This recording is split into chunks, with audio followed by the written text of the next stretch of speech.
Start missile.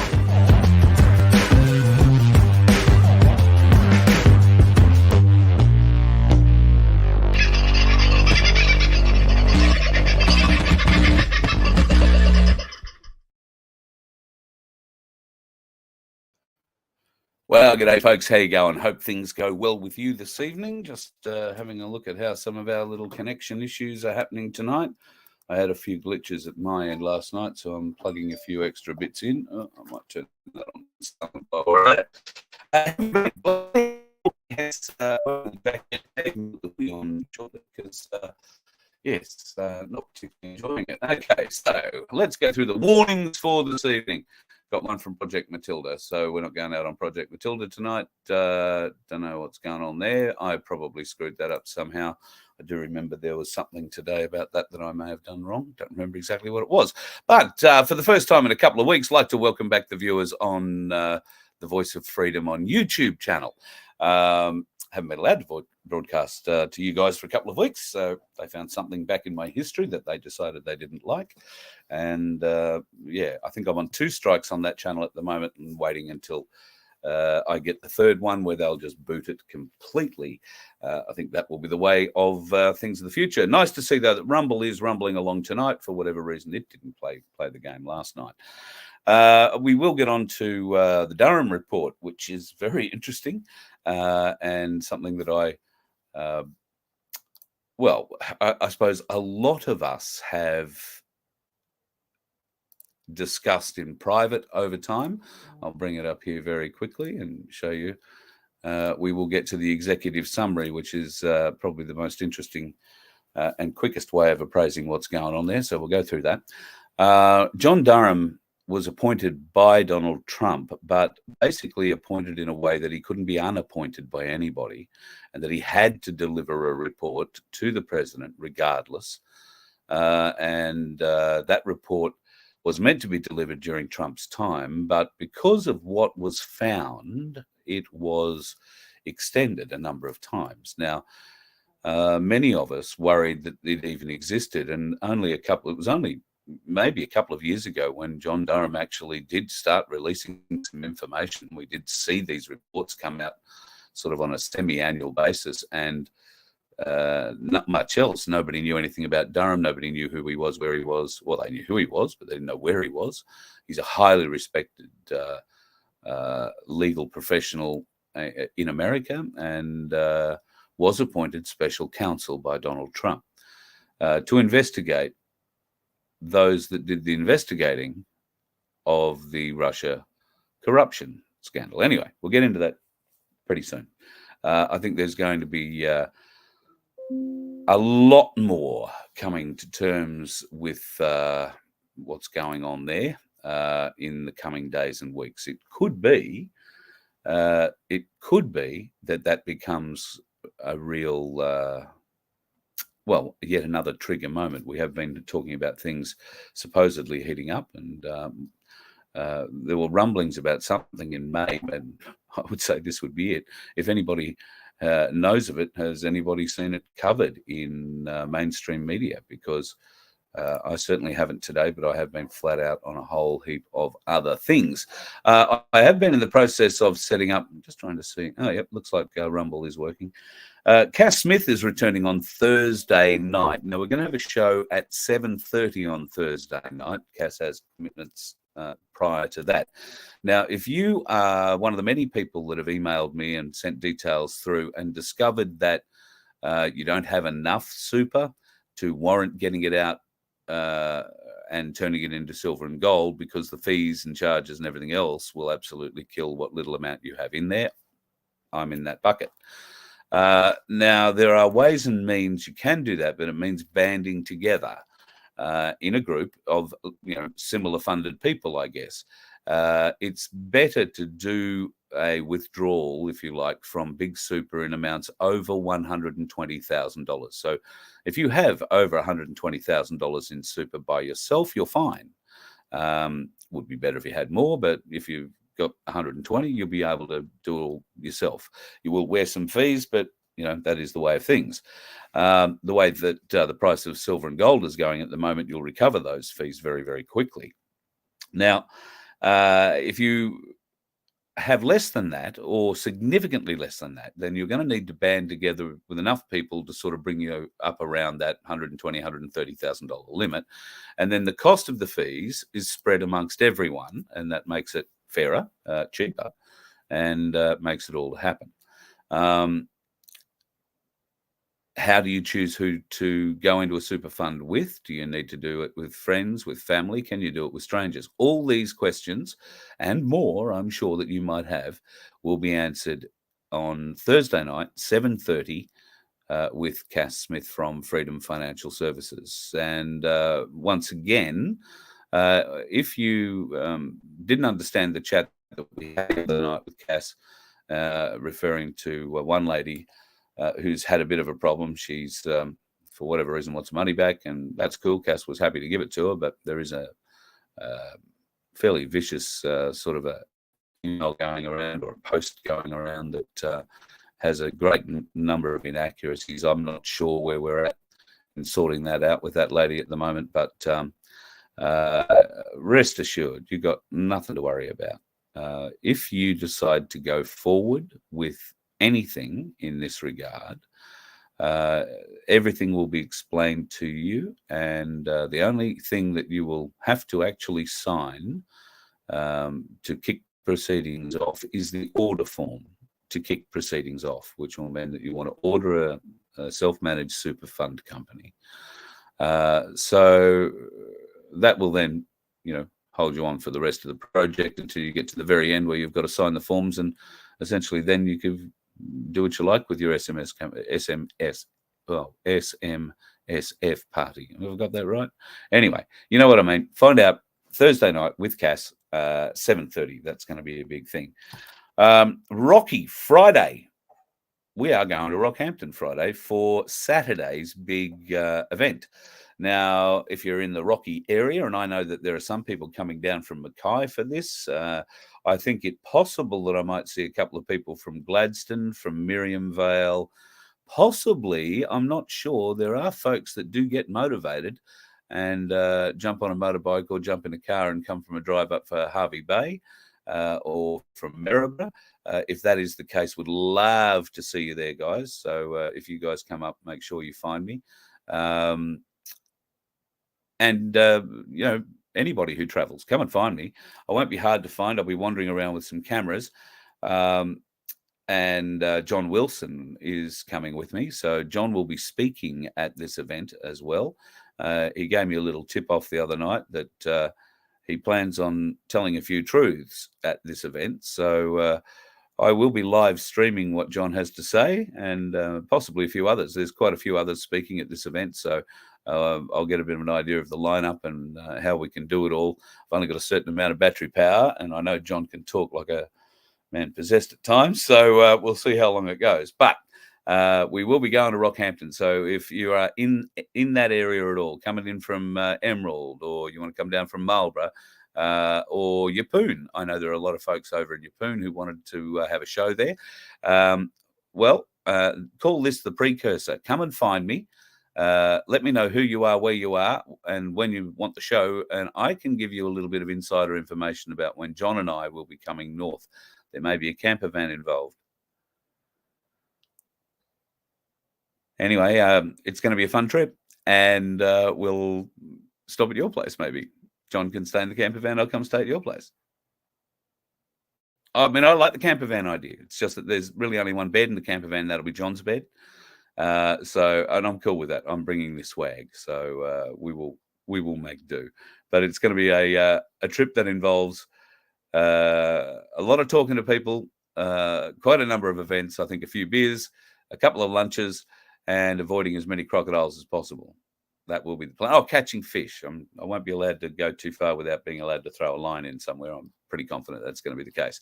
So if you're up that way, come and find me at the big event coming up in the Gardens, organised by the My Place Rockhampton folks. And there is a fairly large local webpage. I want to say it's on Facebook. I could be wrong. But, it's the big May 20 event happening at the main gardens there in town. That name escapes me as I speak. Hello to a few people. Lindy and Michael Knight, first in the room tonight. Congratulations to you. And I've got to say, that's a big effort considering there is a bit of a race on with Daniel and Sue, and Starseed likes to get in there a bit too. Yeah, very cool. Dave-O, you're only just missed it by a 15th of a middle thing tonight. So there you go. Rumble is working, mate, so I hope that you've got that sorted. Aussie Sue, God love you. How are you? Hello to Maria, Toxic Q. Paul's in the room. Keefe and the Roys. I bet you're around too. Keefe, thanks for the name change, brother. I like that. Now I can put you up.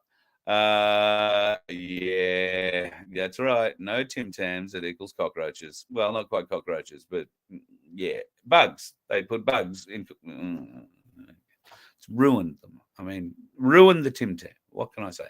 And if I'm pretty confident, you'd look in all Arnott's. Is it Arnott's that make them? Whatever the company is that makes biscuits. In fact, look at any company that makes biscuits. Look at the ingredients, figure out exactly what they are, because they don't call them the name of the bug. Oh, no, they give it some other little name. And they use it for colouring, believe it or not. Neville, Angela, hello, Zildon. Billy's in the house. I'm roboting. Oh, that can't be good, Billy. What's going on there?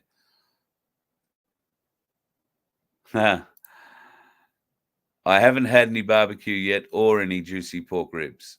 None that I can share with you. And certainly, if the opportunity arises for me to find a pig and share it with you, Bill, then I'll do that. If there is a bit of pig to be had, you'll be the first man I call to share it with. And going north, not likely to find a pig on a spit. May find half a cow, but not likely to find a pig. But who knows? Never know. We might arrange something. Someone did suggest a Voice of Freedom. They had a much better name for it than I did. See, there you go. Better preparation. Somebody did have the idea of a Hungy-like experience for Voice of Freedom followers. And having been to the odd Hungy-like experience before, I can highly recommend the food. There are crabs involved. Very nice.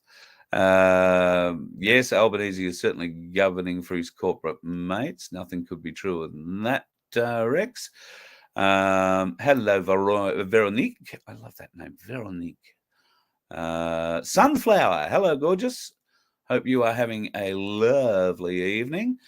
Hookstagram. Here we go. Into that.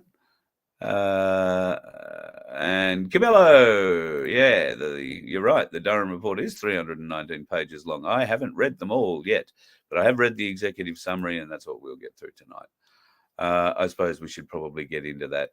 There are a few things at the top of the executive summary that we should potentially highlight. He says, scrolling up just to see what I'm looking at. All right, so let me see if I can bring this up. And all things being equal, I might have to move that onto a different page. Excuse my head looking up. If I'm going to do the reading, I got to do the seeing as well. Now, can you guys see all that? No, it looks a bit big.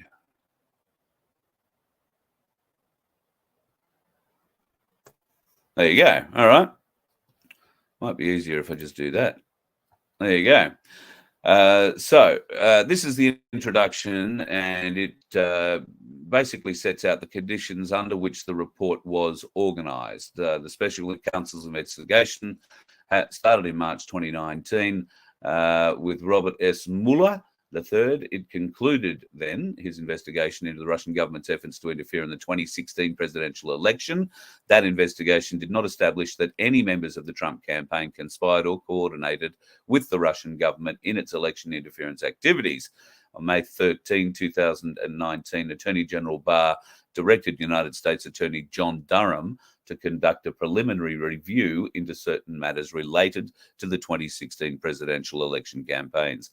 And that review subsequently developed into a criminal investigation. The Attorney General appointed Mr. Durham as the Special Attorney to the Attorney General pursuant to that code. October 19, 2020, the Attorney General determined that in light of the extraordinary circumstances relating to these matters, the public interest warrants Mr. Durham continuing this investigation pursuant to the powers and independence afforded by the Special Counsel regulations outlined there, and these are a number of references. When Mr. Durham was asked to lead the review, he was serving as the United States Attorney for the District of Connecticut. Before May 2019, Durham had been asked by the Attorneys General of both major political parties, namely Janet Reno and Judge Michael Mukasey, Eric Holder and Senator Jeff Sessions, to conduct other sensitive investigations for the department. The letter for the Attorney General of the United States, John Durham, is, outlines his credentials, essentially. So let's scroll down here. I did highlight a couple of other little bits. These parts here, this outlines, this is an outline as to who they talked to, why they talked to them, what information they sought, what information they got, and in some cases, what they didn't get. And in fact, not in some cases, in quite a lot of cases, what they didn't get. The office, that's this investigation office, concluded its investigation into whether any federal official, employee, or any other person or entity violated the law in connection with intelligence, counterintelligence, or law enforcement activities directed at the 2016 presidential campaigns and individuals associated with those campaigns and individuals associated with the administration of Donald J. Trump. This report describes actions and events that the Special Counsel's Office found to be supported by the evidence collected by their investigation. There are also reasons why, in examining politically charged and high-profile issues such as these, the office must exercise and has exercised special care. It goes to outline how juries with strongly held views in courtrooms and criminal trials can hold their views and in turn affect the likelihood of obtaining a conviction, separate and apart from the strength of the actual evidence and despite the court's best efforts to impanel a fair and impartial jury. Second, even when prosecutors believe they can obtain a conviction, there are some instances in which it may not be advisable to expend government time and resources on a criminal prosecution, particularly where it would create the appearance, even if unfounded, that the government is seeking to criminalize the behavior of political opponents or punish the activities of a specific political party or campaign. So these are interesting terms. This is so they would not be persuaded away from prosecuting cases, justifiable cases, solely due to the popularity of the defendant or of the controversial nature of the government's case. They use the principles of federal prosecution, provide the following pertinent guidance on this point, which informs special counsel's charging and declination decisions. Declination is the people they investigated and declined to charge. Where the law and the facts create a sound prosecutable case, the likelihood of an acquittal due to unpopularity of some aspect of the prosecution, or because of the overwhelming popularity of the defendant or his or her cause, is not a factor prohibiting prosecution. And they give an example of a civil rights case involving an extremely popular political figure. It might be clear that the evidence of guilt, viewed objectively by an unbiased fact finder, would be sufficient to obtain and sustain a conviction. Yet the prosecutor might reasonably doubt, based on circumstances, that the jury would convict. In such a case, despite his or her negative assessment of the likelihood of a guilty verdict, based on the factors extraneous to an objective view of the law and the facts, the prosecutor may properly conclude that it is necessary and appropriate to commence or recommend prosecution and allow the criminal process to operate in accordance with the principles set forth here. So that just outlines why they don't or aren't meant to play favourites. The decision of whether to bring criminal charges in any given matter thus is a complicated one that neither entirely subjective nor mechanic. If this report and the outcome of the special counsel's investigation leaves some with the impression that injustices or misconduct have gone unaddressed, it is not because the office concluded that no such injustices or misconduct occurred. It is, rather, because not every injustice or transgression amounts to a criminal offence, and criminal prosecutors are tasked exclusively with investigating and prosecuting violations of US criminal laws. Both Attorneys General Barr and Garland being the current one, have stated that one of their most important priorities is to ensure the proper functioning and administration of federal law by government agencies. Indeed, the first goal of the department's current strategic plan is to uphold the rule of law. And there is a quote from the department's own thing.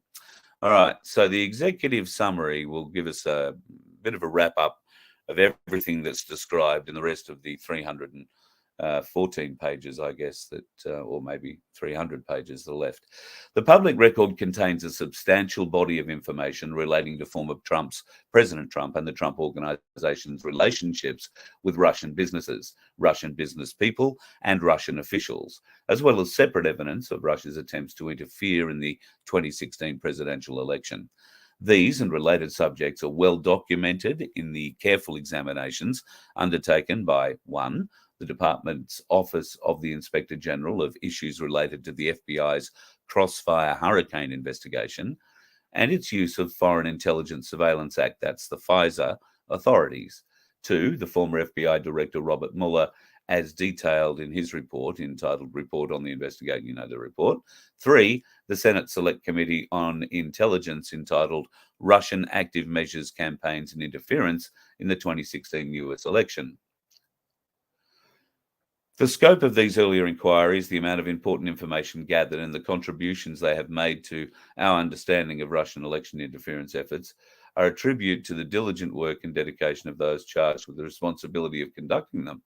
Our review and investigation, in turn, has focused on separate but related questions, including the following.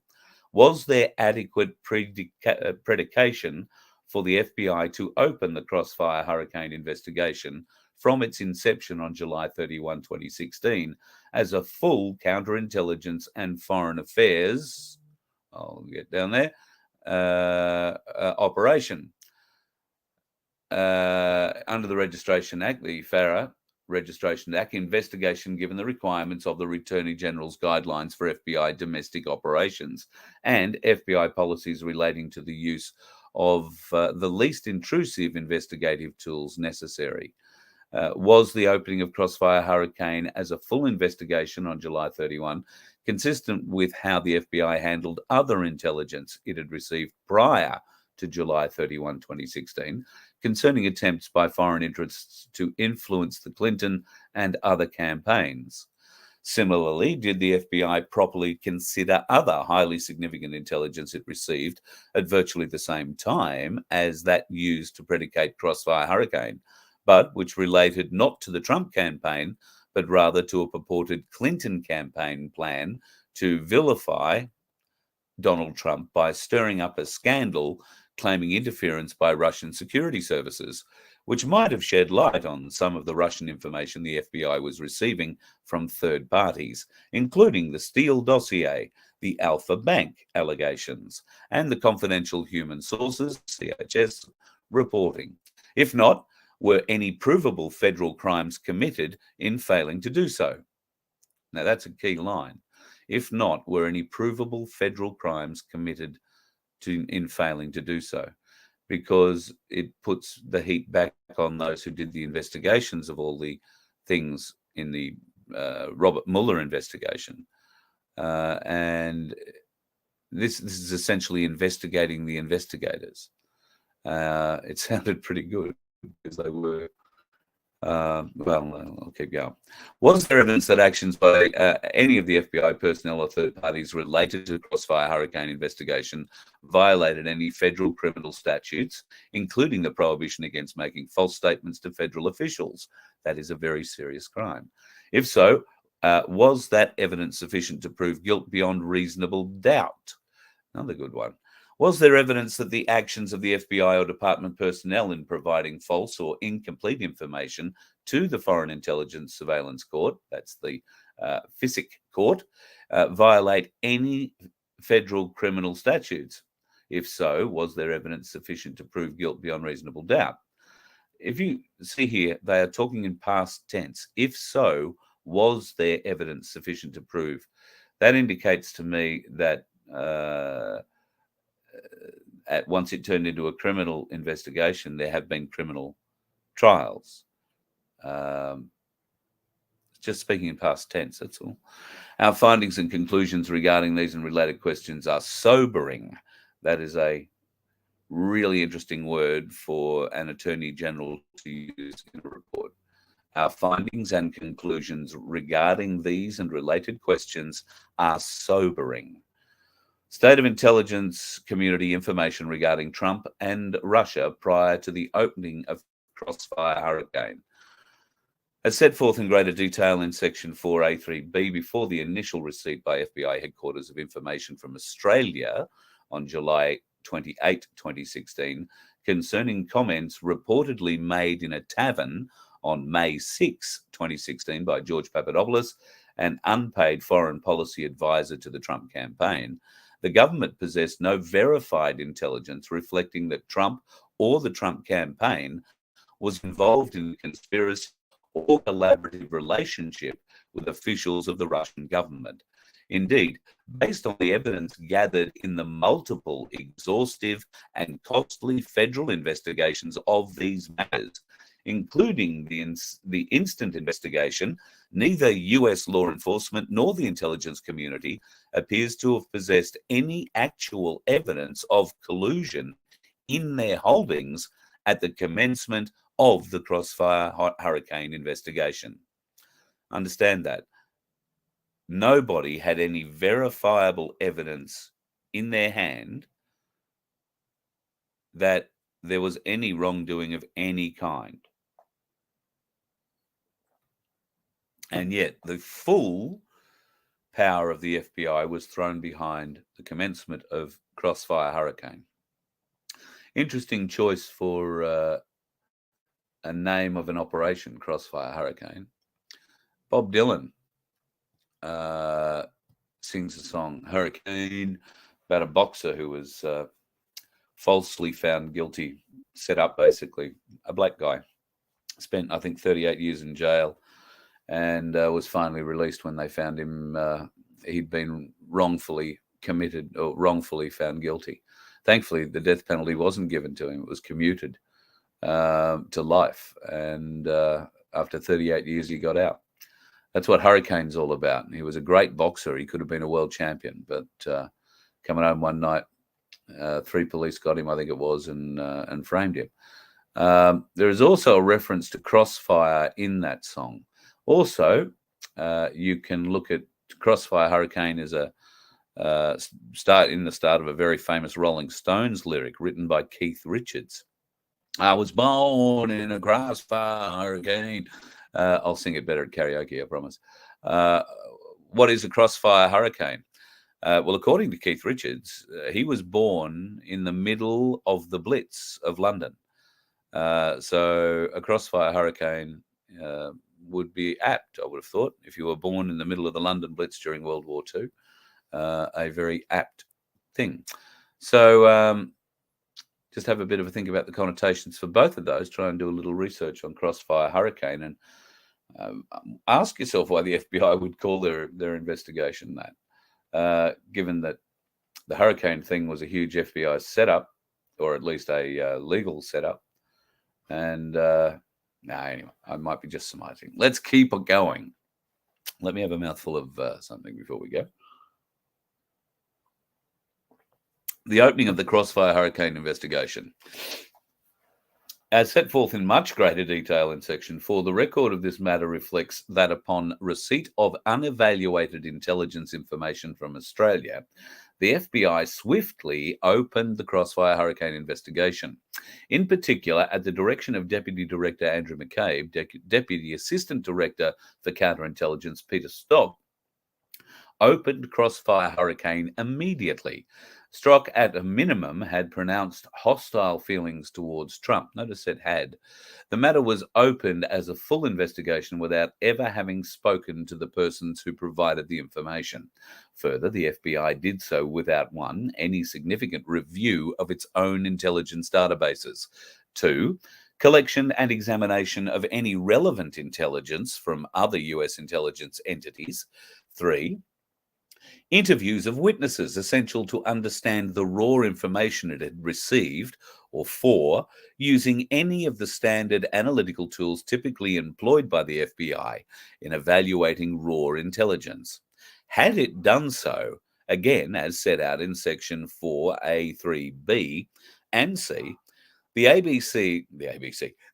FBI would have learned that their own experienced Russia analysts had no information about Trump being involved with Russian leadership, officials, or others in sensitive positions at the CIA, the NSA, and the Department of State aware of such evidence concerning the subject. So, nor were others in sensitive positions at the CIA, the NSA, and the Department of State aware of such evidence concerning the subject.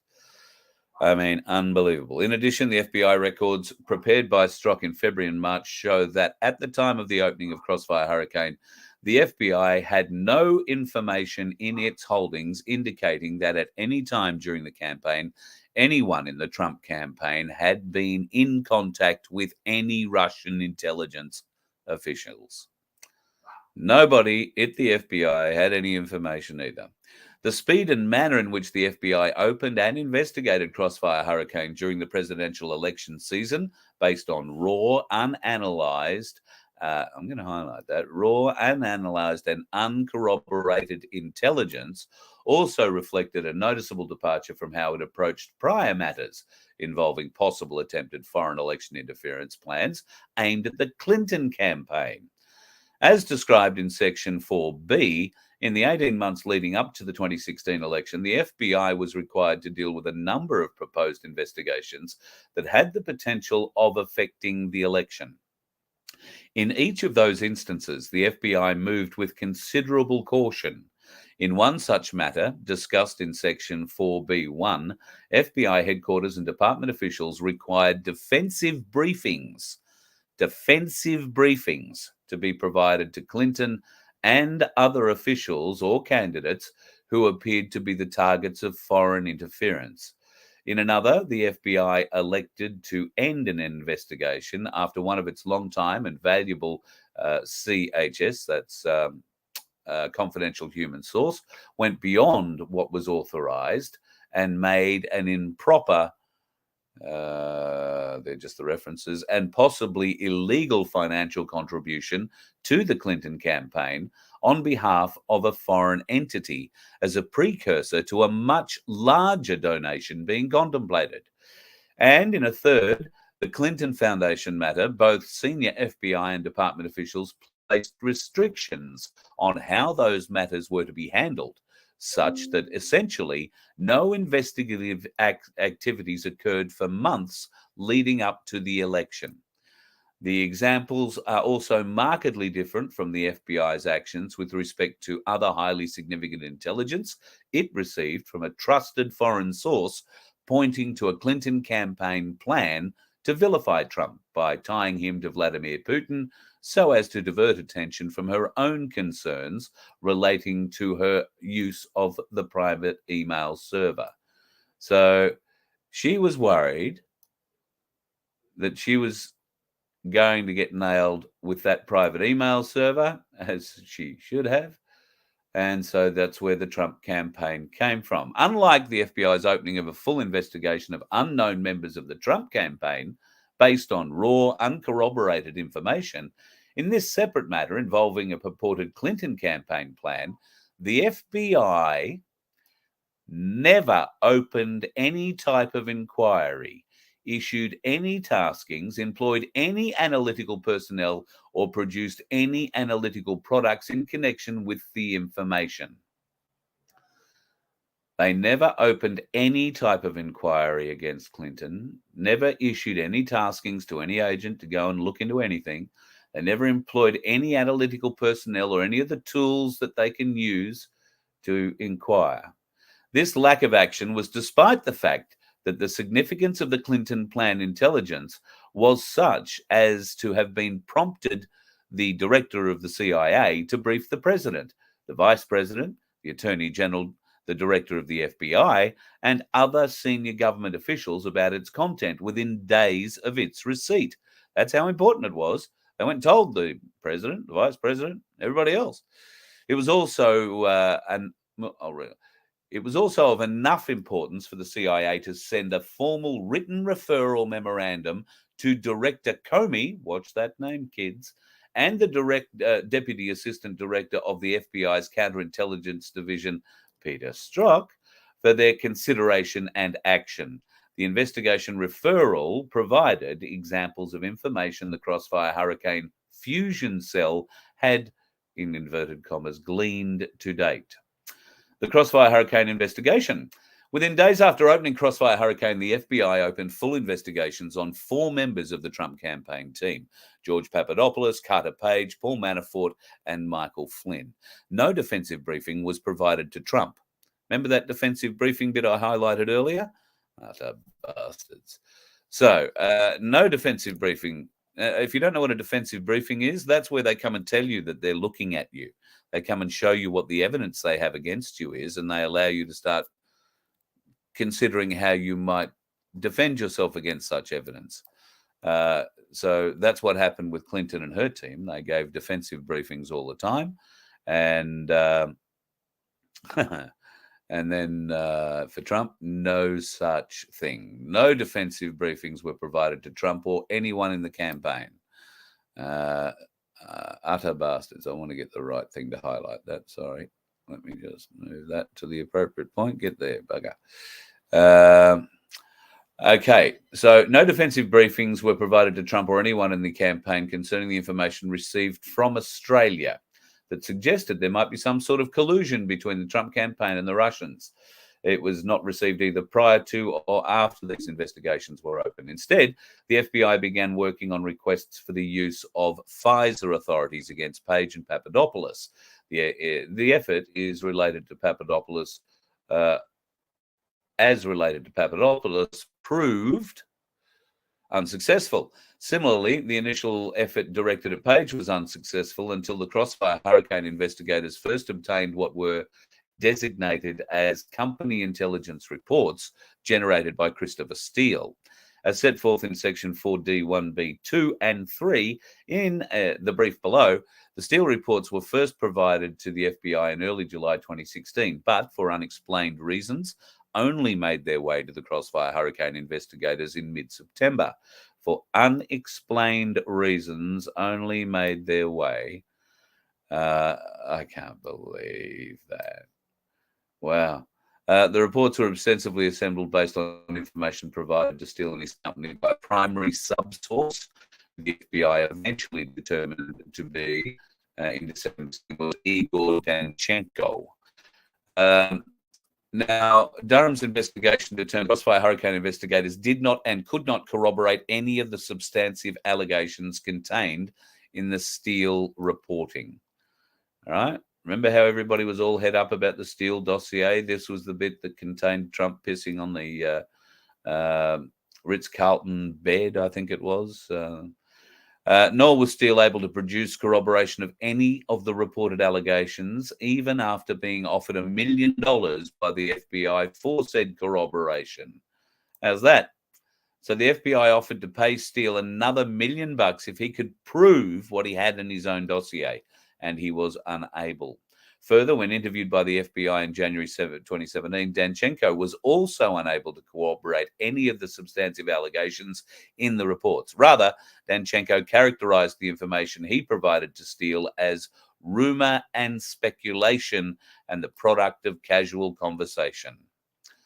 Section 4D1H describes other efforts undertaken by the Crossfire Hurricane investigators working on the Page Pfizer application.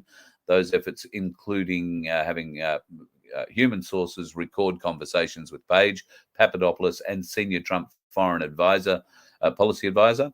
The FBI's own records and the recordings established that Page made multiple exculpatory statements to the individual identified as CHS-1, but the Crossfire Hurricane investigators failed to make that information known to the department's attorney or to the intelligence court.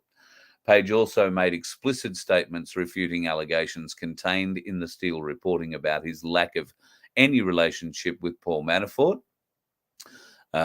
So see that? Page made explicit statements refuting allegations contained in the Steele reporting about his lack of any relationship with Paul Manafort.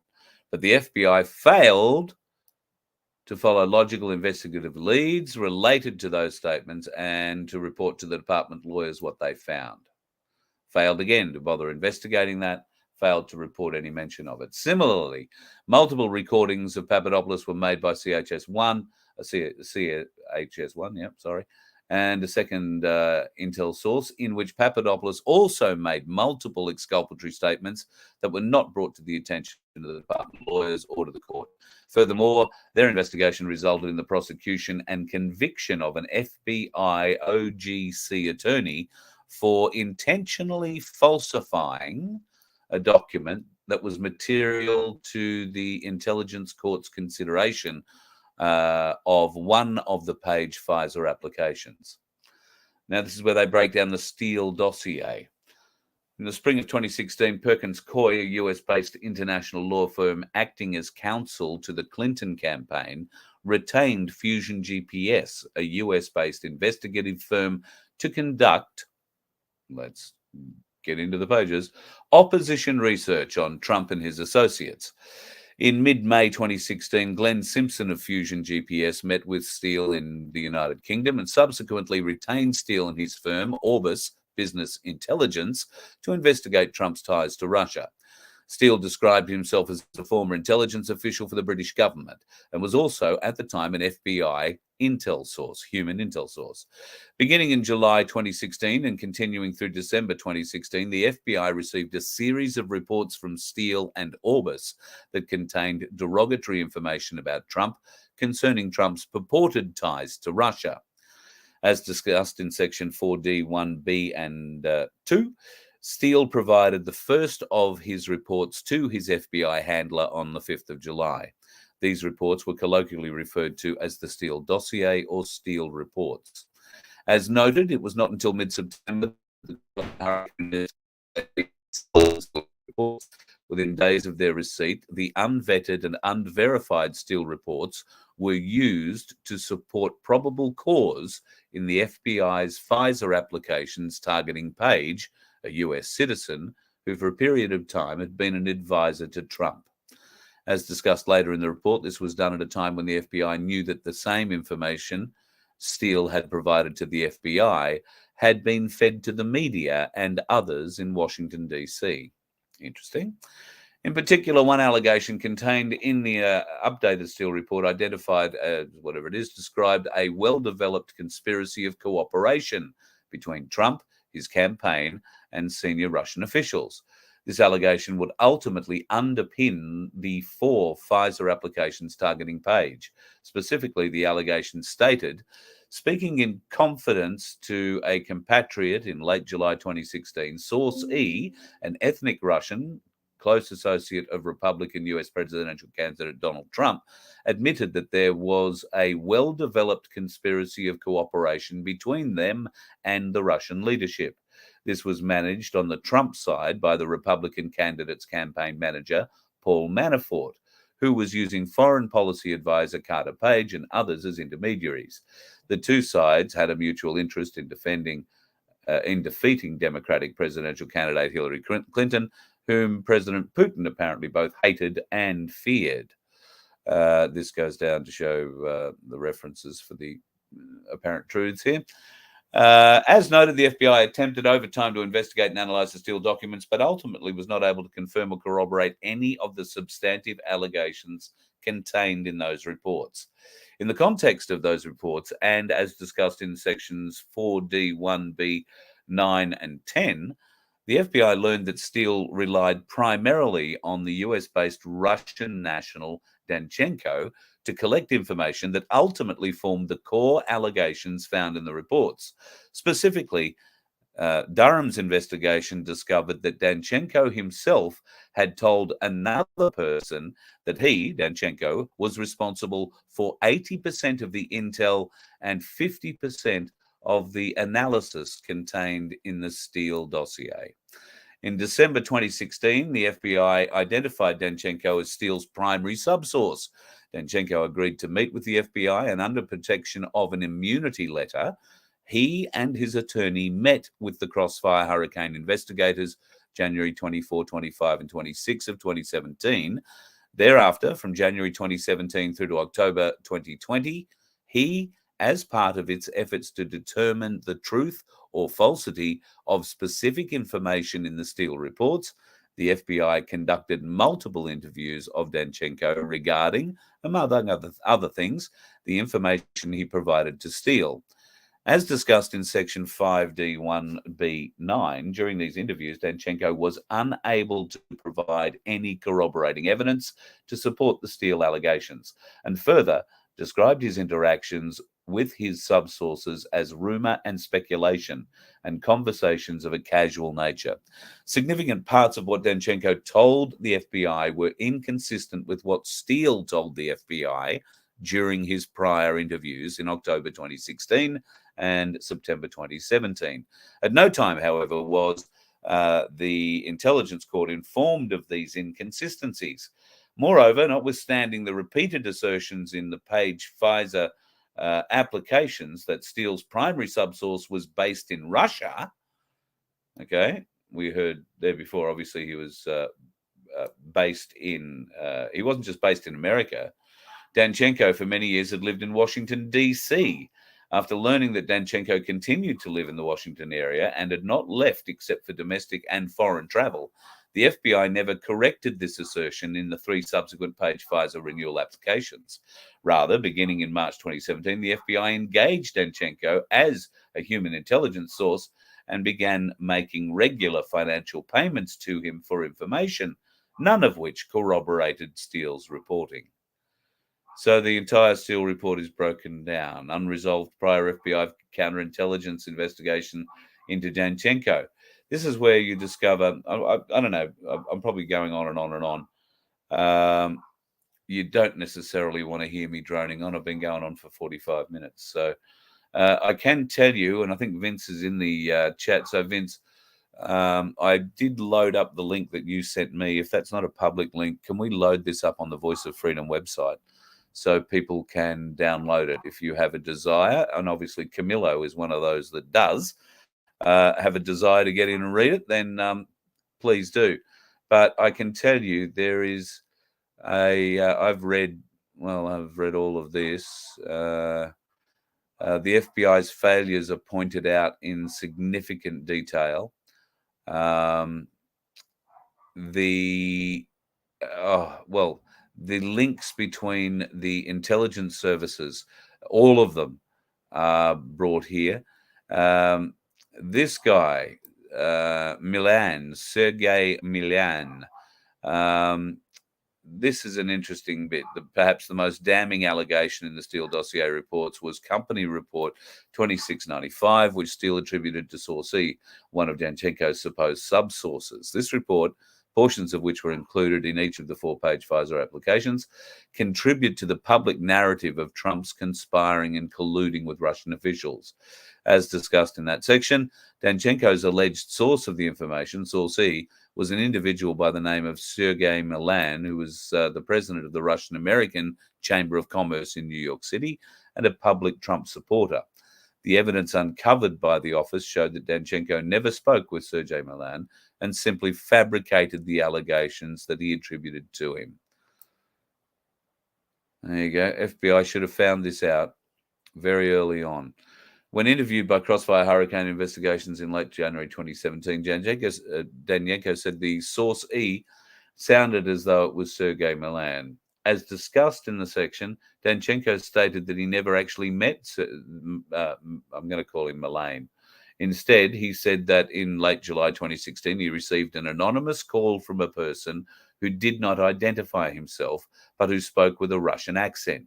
Danchenko further explained that he thought it might have been Melaine, someone Danchenko previously had emailed twice and received no response. After watching a YouTube video of Melaine speaking, that's why he thought it was this bloke. Wow. No investigation from the FBI. Thus, as detailed in that section, the total support of the Saucy informant contained in the Steele report is a purported anonymous call from someone Danchenko had never met or spoken to, but who he believed might be Sergei Melaine, a Trump supporter, based on his listening to a YouTube video of Melaine. Unfortunately, the investigation revealed that instead of taking even basic steps, such as securing telephone call records for either Danchenko or Melaine to investigate Danchenko's hard-to-believe story about Melaine, the Crossfire Hurricane investigators appeared to have chosen to ignore this and other red flags concerning Danchenko's credibility, as well as Steele's. The Alpha Bank allegations. Do you remember all those ones? Look, there's a heap of fun in there. It is interesting, very, very interesting reading, and you might wonder what is down towards the end. Well, to be honest, this is the first time I've scanned down and try and find what section we're at here. We're at page 174, so we're not even halfway through it. So we just happened to pull up at a Danchenko bit. Instead, Danchenko told the FBI that the damaging allegations contained in the Steele report stemmed from a single telephone call from the anonymous individual he believed to be. God, how'd I fluke that? The office did not find any evidence or uncover any motive that would explain why Melaine, a vocal Trump supporter, would call a complete stranger and provide damaging information about Trump. It's a little hard to believe. In any event, so this is showing what the Durham investigators found, the evidence obtained by the office. The evidence obtained by the office shows that Danchenko, in fact, never received a phone call or any information from Melaine, and Danchenko never made arrangements to meet with Melaine in New York. Rather, the evidence demonstrates that Danchenko fabricated these facts regarding Melaine. Indeed, a review of the emails sent by Danchenko to Melaine in the summer of 2016 support this conclusion. The same emails Danchenko failed to provide the FBI when interviewed regarding Melaine. Those emails are described below. So there they are. They list all that. So they've got all the information. And how did I just fluke it? It happened to pull up on the same bit. Let's scan down and see what's back down here towards the end. Sussman, Michael Sussman. I've skipped over it, but Michael Sussman is he's a piece of work. They've got him by the short and curlies, and I fully believe that people have been tried already, folks. I really do think that many of them are have already gone through the system. Sussman particularly is guilty of a whole heap of different things. And when you look at what other avenues were available to the Durham team once it became a criminal investigation, the higher ups, the Hillary Clintons of the world, the Obamas of the world, have had people working in and investigating them now for quite, a long time. And I can't wait to go through this properly and find out whether or not there are indications of trials or trial outcomes or even arrests that have been held under seal, because that's what they would do. And this whole investigation was done under seal, so nobody could talk about it. We know that the indictments are coming out, and there were some 300,000 sealed indictments just in the American bureaucracy, I believe. So, hell of a deal. But yeah, Sussman, it does give it away a little bit. You're 100% on that, JJ. So yeah, Sussman was involved with the Alpha Bank, and that was a hell hell of a story, which is all explained in this document, the Durham files. If you don't have a copy of it or you can't get it, it should be at vof.com, vofhq.com/durhamreport.pdf. I'm hoping that Vince has got it up. If not, we'll put it up maybe under the criminal trial tab, Vince, or stick it up on the front page if that's what you're interested in doing there too. All right, so I'll let you all go. It is a little chilly, and I've been going nearly an hour. So tomorrow night, I might hang on to that just for a minute because I haven't confirmed exactly what's going to happen tomorrow night. Thursday night, 7:30 Thursday night, not 6:30. I might have a 6:30 show yet. We'll just see what happens. There could be a lot of interesting news coming out, and if that's the case, we'll probably want to discuss a little bit of that. I would encourage you to, if you are a reader, go and download the Durham report and give it a good look. It's not hard to read. It's not legalese. It is heavy reading, but it's not legalese. And boy, does it it pulls no punches. I'm just having a look at the way that the Alpha Bank story leads or was run in connection with a New York Times article where they were threatening to release, and that was all about Hillary Clinton's email server. So the links are like a twisted octopus's arm in this thing, but it looks like Durham has really laid it out, and laid it out in absolutely minute detail, even down to the emails. I'm just scanning down. They can give you the reference numbers, and those will all be government reference numbers. You'll be able to go and type those into a government website, and the document will come up in front of you. Yeah, so yeah, they've got Sussman. I would say he's been singing like a bird for some time, and wow. All right, I'll try and get down to the end and see what's down the back. Hopefully it'll just be a blank page. But yeah, we'll hopefully have that up on the Voice of Freedom website. That's where it should be, folks. And if you are a reader, by all means, we would love to see you in there. Oh, look, I've landed on something called possible. Let me bring this up for you. You'll get a giggle out of it. Before I go, possible FBI reform. One possible way to provide additional scrutiny of politically sensitive investigations would be to identify in advance an official who's responsible for challenging the steps taken in the investigation. Stuart Baker proposes having a career position for a non-partisan FBI agent or lawyer to challenge the Pfizer application and every other stage of the investigation. This would be done in investigations that pose partisan risk. In Baker's view, the Attorney General, through the Supplemental Reforms Memorandum, has already taken a good step in this direction by requiring that politically sensitive surveillance and search applications be reviewed by a special agent from a field office not involved in the investigation. Similarly, Adam Klein has said the DOJ and the FBI leaders should consider whether the regularized practice of internal red teaming in the most sensitive cases, whether within the FBI or in collaboration with attorneys at the National Security Division, could serve as an effective check on confirmation bias without unduly delaying time-sensitive applications. Well, yeah.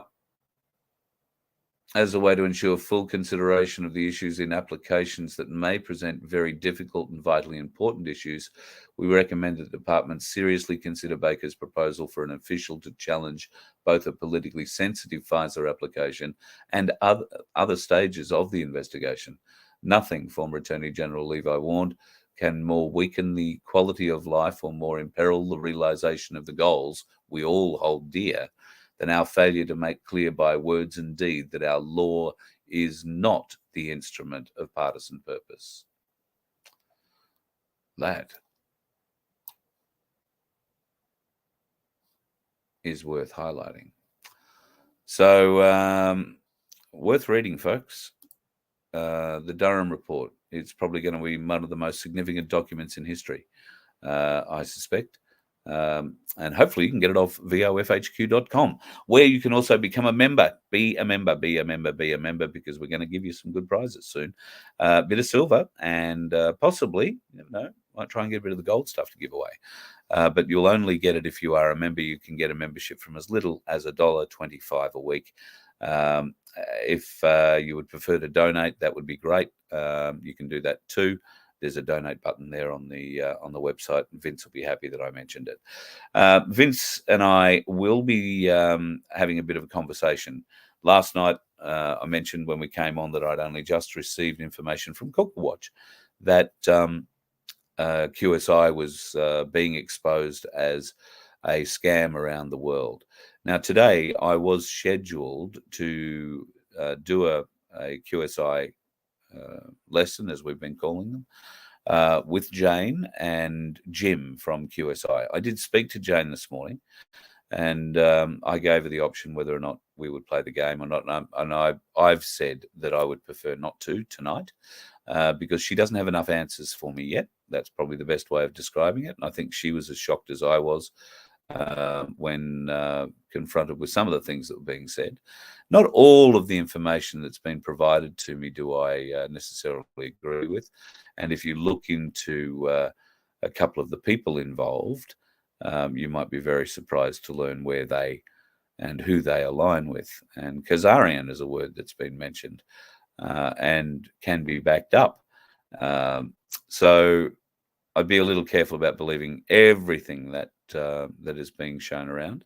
However, it is quite clear, and Vince and I have been, I think, told Jane today, I'll be open and honest with you guys. Vince and I have been playing a good guy, bad guy game. I'm the dumb and stupid one, and I play that really, really well because I am dumb and stupid when it comes to this stuff. Do not understand it at all. Vince is the smart guy in all of this, and Vince can identify a scam, or at least can identify things that are standing out that could be a possibility of a scam. I don't know what I don't know, so I would be unable to identify a scam even if I wanted to, and I do want to. So I explained that to Jane today. You will go back through our QSI lessons. You'll find that we did bring them up quite specifically, some of the assets that were being offered on the or through the QSI pages, and we brought them up, and they said scam across the top. There's plenty of warning there. If I was operating a business that trusted that sort of thing, and somebody had somehow been able to slam a scam label on it, I'd be working my ass to get that scam label off. I wouldn't be just moving on to the next one. So there are a few things that have always smelled a bit funny about it, but it seems that others have been able to expose a bit more. What have they been able to expose? I really don't know yet. I haven't done enough investigation, but Vince certainly has had his head down and into it, and I will be talking with him. And I think it's safe to say that tomorrow night I'll have Vince on the show, and we will have a bit of a conversation.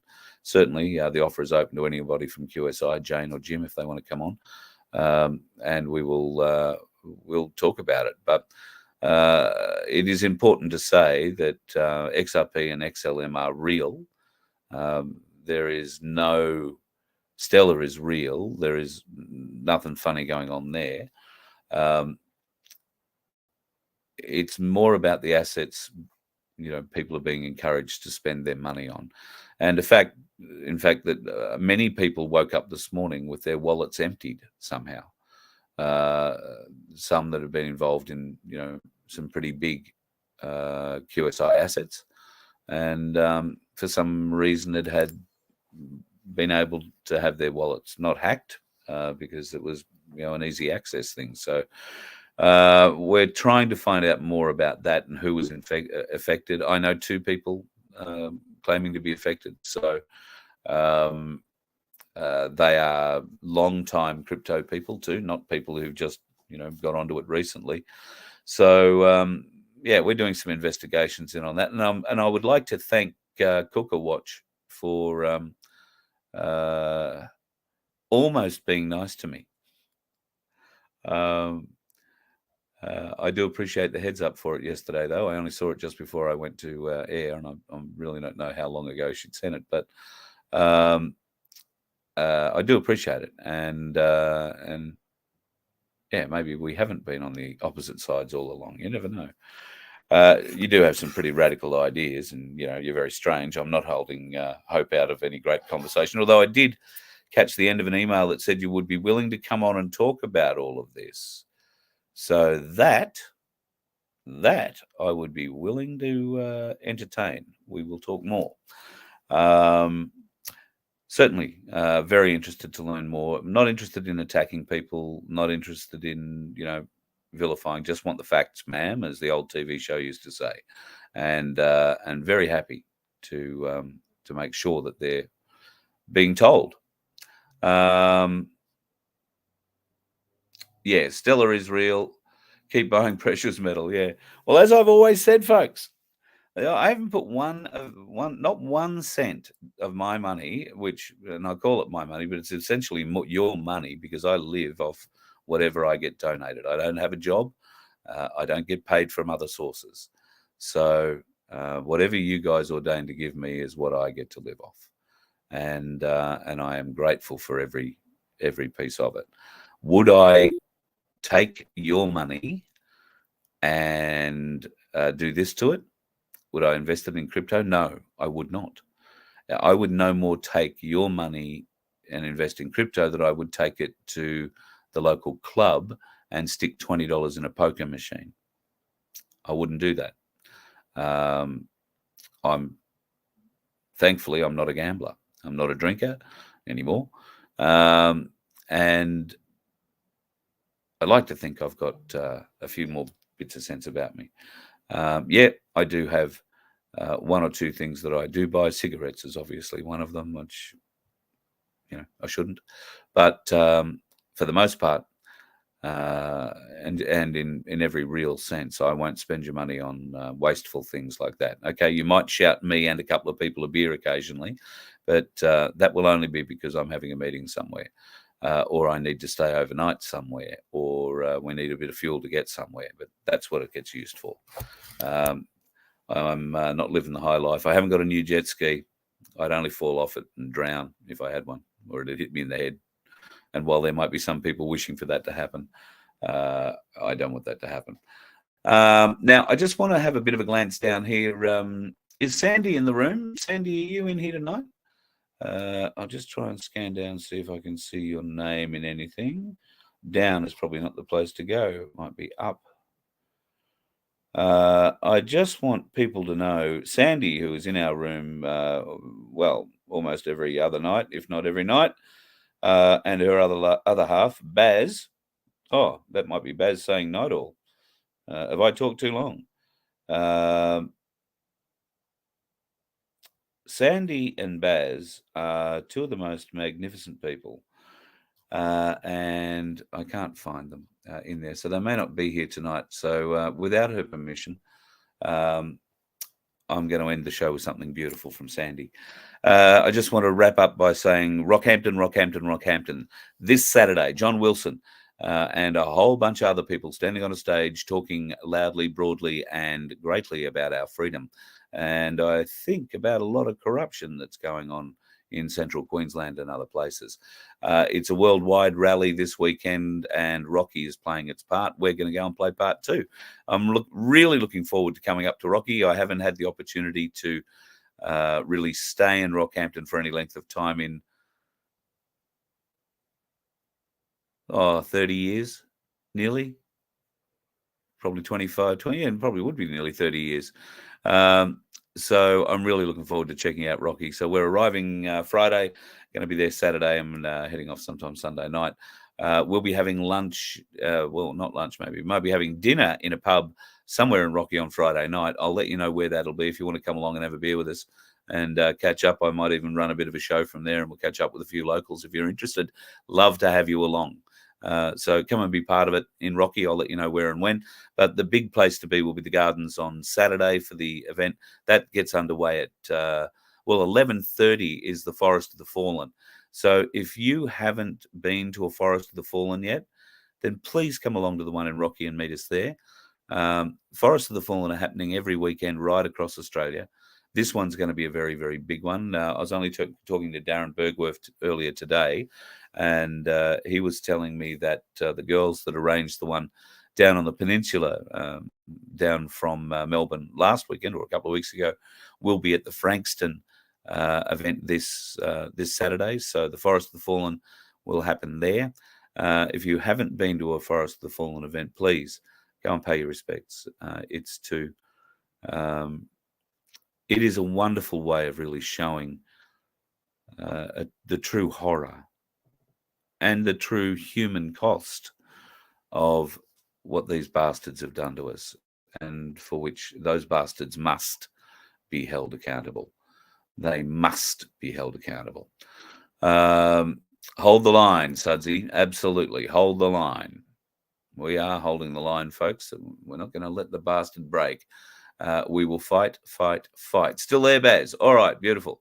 Pleased to hear it. Right, and I'm guessing you're the Baz that I think you are. So I'm going to end the night. Baz and Sandy have a donkey sanctuary. Now, at any one time, they might have 30 to 100 donkeys on their property, sometimes more. They have had up to 300, I think, at the donkeys on there at one stage. Now, if you happen to have property and you wouldn't mind the idea of a donkey, I know recently I've been able to hook up 4 donkeys with their new forever home. And if you are interested, I see myself as a donkey matchmaker. Now, if you need a little help wondering whether or not you ever want a donkey, you just got to think something cute. Really, really cute. They do like to come in pairs because donkeys mate for life. They have a husband/wife, if you like, a relationship for life, and it can be very difficult when one dies. So there is a bit of science behind donkey adoption. You have to be the right kind of person. Now, if you would like to see what the right kind of person needs to look like, this is what the right kind of person needs to look like. Ladies and gentlemen, that is the lovely Sandy, and there's some strange woman holding her face. No, I'm sorry. The strange woman holding the face is Sandy. The face she is holding, I think, is May or Mai. It may not be, because I want to think May was white. But anyway, baby donkeys might be born that way. But anyway, if you want a donkey, you can produce little donkeys. How bloody cute are that? Of course, donkeys need feeding too. And if you would like to help out the donkey sanctuary with a bale of hay, a big round of hay, I don't know what they call those, a mountain of hay. Used to be bales in my day, and big round bales. Yeah, there you go, round baler. So they're not terribly expensive, but I can hook you up with Sandy and other carers around the country who are in need of help at the moment. Victoria is being overrun at the moment. Jacqueline, how are you? Hope you're doing okay. One of the problems with animal carers are having, and while the donkey sanctuary is a named donkey sanctuary, they will help in any situation. It doesn't really matter what kind of animal. They have enough area so that everybody gets their own bit, and no fights should ensure. So whether it's horses, elephants, giraffes, I think Baz would be quite up for a lion or a tiger if you've got one of those. Not up for a crocodile. But cats, dogs, you name it, they'll come. Although not cat people. These these two people will tell you they are not cat people, right? And now they have a cat. How did they get the cat? They pulled up on the side of the road after coming up to Queensland to collect 2 abandoned donkeys. And they pulled up on the side of the road to get the donkeys out of the trailer and give them a bit of a walk around and stretch their legs, as you do. And they heard this pitiful little meowing noise. And so after 10 or 15 minutes of hunting around, Sandy found a tiny, tiny, tiny weeks-old kitten that had been abandoned. And they looked around for another, I want to say it was 3 hours. She and Baz bashed around in that grass up and down the side of the road looking for more. For people who don't like cats. Then they took the one that they did find, and she sat on the lap of whoever wasn't driving, curled up, wrapped up, all the way back home, some good kilometre drive, hundreds and hundreds and hundreds of kilometre drive. And from that day on, has not left Sandy and Baz's side. For people who don't like cats, just saying, bit weird. They're into leather work. So is the cat. Cat wears a collar. Collar has a leash. Cat walks on the leash. Quite insane. Just amazed. Wonderful people. And if you can help them out, buy a bale of hay, tin of cat food, whatever it happens to be, I can hook you up. And if you do have a bit of land and you like the idea of having some very lovable companions on it, they are very, very good guard dogs, believe it or not. Donkeys are very, very good. And somebody is telling me they're good for snakes, good at keeping the snakes away. I don't know if that's the truth or not. Got no idea if there's any truth in that at all. In fact, Baz, if you're still there, I'm going to flick back to the comments very quickly, and you can tell me whether or not there's any truth in that at all. I'll scroll down the bottom so I can see the next comment that comes through. So yeah, Baz and Sandy, wonderful folks. For people who don't like cats, who'd stand on the side of the road, not sure if it was wet, but make be good if it were good for the story if it was. But yeah, they hunted around for 3 hours looking for more kittens that had been around. Oh, wrong Baz, Carl. Sorry, Sandy. Well, at least you're there. You've been all bloody quiet. There you go. I was watching down the end. Thank you, sweetheart. So, yeah, how's the cat going? I've forgotten her name. So I want to say it starts with S, but there you go. Wrong Baz, but thanks for being with us, Baz, all the same. So yeah, if you can help Sandy out, great. If you can take a donkey, I'm not sure how many she has at the moment. Angel, there you go, starts with S. I was right. Angel is the name of the adopted kitten on the side of the road from the cat haters who love donkeys. They're laughing really hard now, I hope. Baz is much bigger than me and has a gun. Just saying. Yeah, if you are hearing of people who are having trouble, and let's face it, there are a lot of people passing away at the moment or going into care because of unforeseen complications and dying suddenly. Unfortunately, the animals that they had aren't doing the same thing. And in a lot of cases, the families who are left aren't in a position to take those animals. So it's being left to carers like Sandy and Baz and Jacqueline and Victoria and others all over the country to pick up the slack. And I know Jacqueline, last time I spoke to her at least, was really under pressure down there with arrivals particularly. And in Victoria, a lot of horses, a lot of pigs, a lot of people keeping pet pigs in Victoria. Yeah, so they need somewhere to go, preferably not, the abattoir. And that would certainly not happen with the donkeys, can I tell you? Oh, listen, just a word to the wise. Thanks, Sandy. A word to the wise. If you are Chinese, you need not apply for a donkey. I'm sorry. You might be a great person. We may love you. You might do wonderful cultural things. But unfortunately, the Chinese have found a way that they like to extract something from the donkey, something that you, me, and most other civilized human beings would have no need of, let alone a desire to go and get. And it involves a gel-like substance that is under a donkey's skin. And, of course, that gel-like substance isn't any good if the donkey is dead when you try and extract it. So they skin the donkey and extract this gel while the donkeys are alive. Yeah. So no sales to do Chinese folks for whatever kind of fucking evil potion you're going to drill up out of that shit. So sounds to me like you need the same cute picture to make you feel good again now. That is why we don't. That's just beautiful. Stunning little donkey. Stunning little donkey. And And look, Sandy's not too bad either, just between you, me, and the gatepost. You don't want to say too much. Baz is in the room, and he does love me at the moment, currently, apparently. So we won't upset him too much. Let me know if you want to help out, and I can hook you up with them, and you can help them out direct.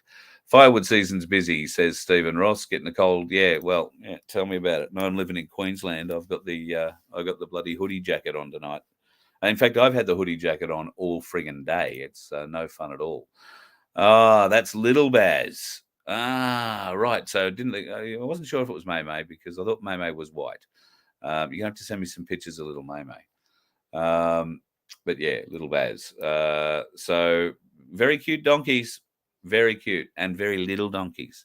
There are bigger donkeys, much older donkeys, and if you are considering taking me up on the donkey offer, if you're going to get into donkey adoption, you need to understand a few things. They come in pairs, and they do live a while. And when I say a while, they can live to 70 or something like that. You know, some rather extraordinary age. So depending on your age, you know, be aware of what age donkey you're getting. Hopefully have one that's sort of going to live, not outlive you. That might be the best way of putting it. That would be much easier than having to find another donkey sanctuary to send off to after you shuffle off, if you get what I mean. Am I being too direct? Sorry about that. All right. Having a bit of a look in for questions. Yes, you can. Steve, you definitely can. And I can tell you Baz treats his animals pretty bloody well. He treats his friends pretty well too, can I just say that? But yeah, you get two fabulous people there doing that. Yes, different chats happening on different channels. I haven't got the Rumble chat open. I'm not sure that Rumble chat comes into the chat that I'm reading here in StreamYard. I think this comes through Facebook and might be one YouTube channel. So yeah, sometimes a lot of things do get missed. And let me just see if I've got a. Oh, yep, there you go. It's called the Donkey Sanctuary. Where are they located? New South Wales, Mars, is where the Donkey Sanctuary is located. I'm not going to tell you exactly for the aforementioned Chinese reasons, but the Donkey Sanctuary is located in New South Wales. They do deliver. Isn't that cool? So they deliver anywhere. And if they don't, I will. All I need is a car to pull the trailer big enough to put the donkeys on. So essentially, if you've got the car and the trailer, I'll get the donkeys and deliver them for you. How would that be? There's a hell of a road trip. Who knows? I could open up the trailer and John Wilson might emerge. I'm not saying he's a donkey. I'm just saying it'd be a dramatic entrance. So be listening, be looking. If you can do with a donkey, get in touch and I will hook you up. Okay. Sandy's telling me to look at my phone. What have you sent me, Georges? Oh, shit. All right. I can't do 2 cute photos in a night. But if you want more, oh, that's too cute for words. If you want more cute donkey photos, people, tomorrow night. All right? Tomorrow night.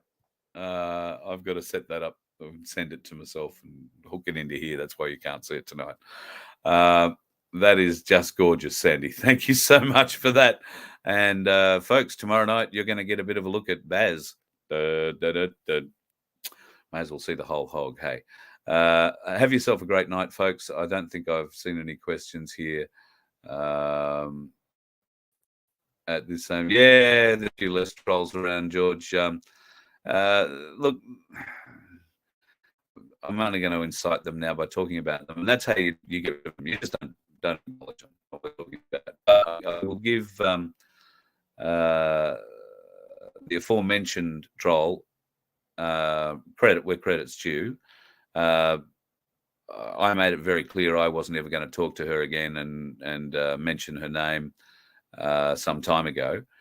And unless she was going to come to the party with some real facts, some real, evidence, and wanted to come on and explain it to us, not in anonymity. Now, I'm not sure that she's committed to the not in anonymity part yet, but she has expressed in an email that she's keen to come on and talk about particularly the QSI thing. She accuses me of being in on this whole scam thing. I mean, good luck proving that. But that is their modus operandi. Oh, it's all a scam, it's all a scam, it's all a scam. Well, that's why I took interest in it. All right. I wanted to see if it was a scam. And if it is, we were going to show you, and we're going to have them show you it's a scam. In fact, when we put scam up on the screen with them and they all ignored it, we thought, well, that's a bit weird. And maybe you should have too. But I'm not completely sure the entire thing is a scam. I don't know enough about what's happened yet to say that it's all a giant ripoff and whatever. However, I am looking for people like her who do seem to know that side of the argument, and I am looking for people on the other side who are going to try and explain it, not make excuses for it. That's important. They need to explain what's going on. Interpretation can be one thing, but waking up and having your wallet emptied is something completely different, and certainly eye-opening. And from what I'm aware today, lots of people around the world have woken up today with an empty wallet, and they want to know how and why. So don't mind that. Don't mind that at all. So yeah, trolls. Trolls are unwelcome and should just be dismissed or ignored. No reference to them at all. Just ignore them. They live off their own self-importance, and if you acknowledge they exist, it just amplifies it to them. And talking about them, giving them a name, makes them sound important. They get off on the fact that they hear it on their screen, so I hesitate to say TV because most of these trolls are going to be watching from a little computer screen somewhere in mum's basement. But anyway, I'm determined to help expose the scam if that's what if it is a scam. Mind you, I'm also determined to protect the reputations of those people involved if they are not involved in the scam.